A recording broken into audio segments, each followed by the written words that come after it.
rights. Why do you have rights? Well, from Locke's perspective, it is because you have duties to God and a requirement from God that you preserve yourself and other members of your own species as far as you can. This, I think, poses a kind of problem today for the person who is attracted by an approach like Locke's, which emphasizes individual rights, but who isn't a religious believer. Namely, what account does that person give of the foundation of such rights, of why people have them? Second, there are some issues relating to Locke's ideas about property.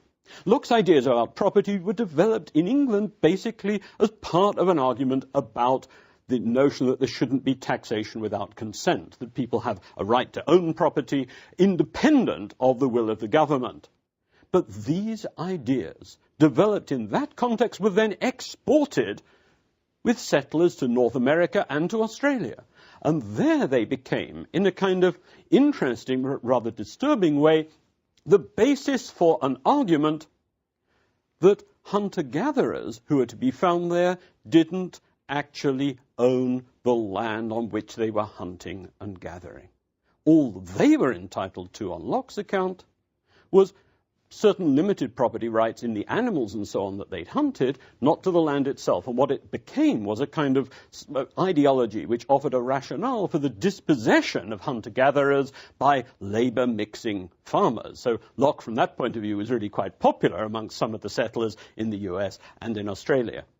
There is, in addition, a further kind of twist in Locke, namely that in the first treatise of government, he discusses the notion that people have a right to subsistence from the surplus of others. That's to say, if you're starving, other people can't, as it were, hold you over a barrel. Rather, they are obliged to help you out if they have got plenty and you haven't. And some people have said, well, there's a sense in which, in Locke, who in all other respects seems to be kind of more on the conservative side of things, there's a basis here for notions about welfare entitlements. Let me move from Locke to my second character in this story, Adam Smith. He was a Scot who lived in the 18th century. He was an economist, he's famous for The Wealth of Nations, but he's also well known as a philosopher. What is his significance for liberalism? Well, first of all, you have in Locke's work an emphasis on the theme, on Smith's work, an emphasis on the theme of rights. Indeed, it in some ways resembles Locke's approach, albeit on different foundations. Secondly, you have notions of rights as a basis for ideas about the development of wealth within commercial society. What you have in Smith's view is a picture of a legal regime informed by notions of rights, and within this the division of labour taking place. Specialization, on Smith's account, leads to gains in productivity. If you split tasks up into small components and then recombine them, you can just produce a whole lot more than if one particular individual is attempting to accomplish an entire task. This, though, poses the question, how are these different tasks that are split into different parts coordinated? How they all add up? Within a workshop, presumably, the owner or the works managers or whatever allocate different tasks to different people. In Smith's own account, he talks about the manufacture of pins, and the works manager would say, well, you have to make pin heads, you the shafts, you, and allocating the different tasks. Clearly, you wouldn't get productivity, even if people produced a whole lot of stuff, if these things weren't properly coordinated together. What you also get, though, in Smith's work is a notion of coordination taking place in society spontaneously. That's to say, you don't need in society someone playing the role of a works manager. Rather, you get this vision in Smith of economic self-interest and prices guiding people so that they determine what they're going to do in ways that fit together with other people.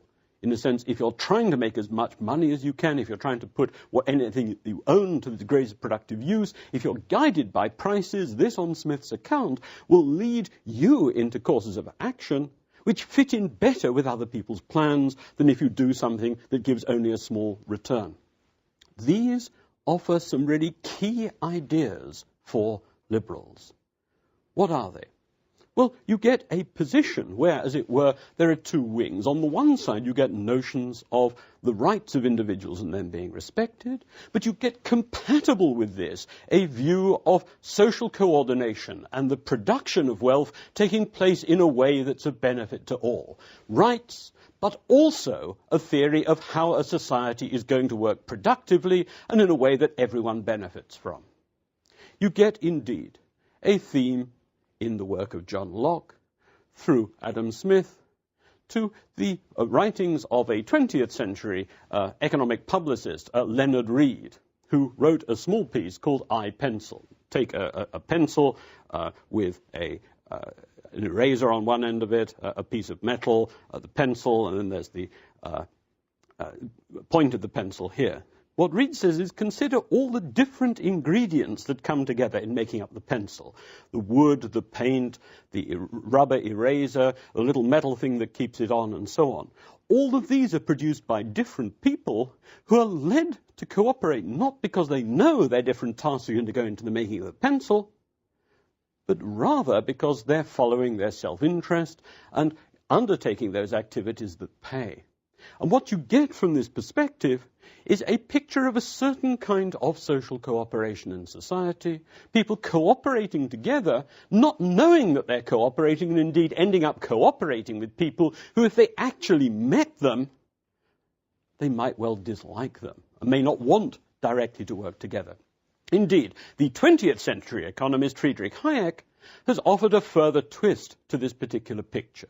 He talks about the way in which, within a society like ours, knowledge is divided, including tacit knowledge, knowledge that can't be centralized, that kind of know-how type of knowledge rather than factual information. And what Hayek wants to argue is that that kind of knowledge is spread out right across society, but that kind of knowledge typically can't be centralized, because if you've just got tacit knowledge, you can't really spell the thing out in such a way as to convey it all to someone else. And what Hayek wanted to argue is that this poses certain limits to the central planning of an economy, but that he wanted to say it can be made use of in social situations by people who are guided by prices. And so this kind of vision that Smith has, he applies also to the use of knowledge in society. All of this then starts to offer a picture of how a liberal society works. And indeed, notions about rights, notions about coordination are within liberalism then supplemented by notions of private and charitable activity. People will have particular connections with members of their family, people with whom they identify, who they may want to help out, but also, say, if there's some disaster, then people may offer disaster relief. And what you get from this perspective is a kind of picture of how such a society functions. Just in the case of Locke, it is also, though, worth making a couple of concluding comments about Smith. First of all, it's worth noting that in Smith's work, while he talked about the huge gains in productivity that come from the advanced division of labor, he also talked about the way in which it had some costs. Namely, that if you are doing something like, making a tiny part of a pin or a tiny part of a button every day, they're going to be costs of two sorts. It may, on the one side, mean that your body becomes badly affected. We're now familiar with the strains that come from repeating some small operation over and over again. Smith was on to that and thought that people may find that they're crippled as a result of this sort of activity. He also said that, look, if people are concentrating on some small task all the time, the result may be that they're stupid, that they may really not be able to have a sensible conversation about anything, although what Smith wanted to say is these people will typically be wealthy, better off than they were before, but it will have this kind of debilitating effect on them. Another kind of twist in Smith is that, as compared to Locke, Smith doesn't want a kind of guaranteed right to subsistence underwritten by the government. I mean, basically, Smith's view is that as wealth is generated within market-based societies, and as markets in commodities develop, you can really leave those people who fall through the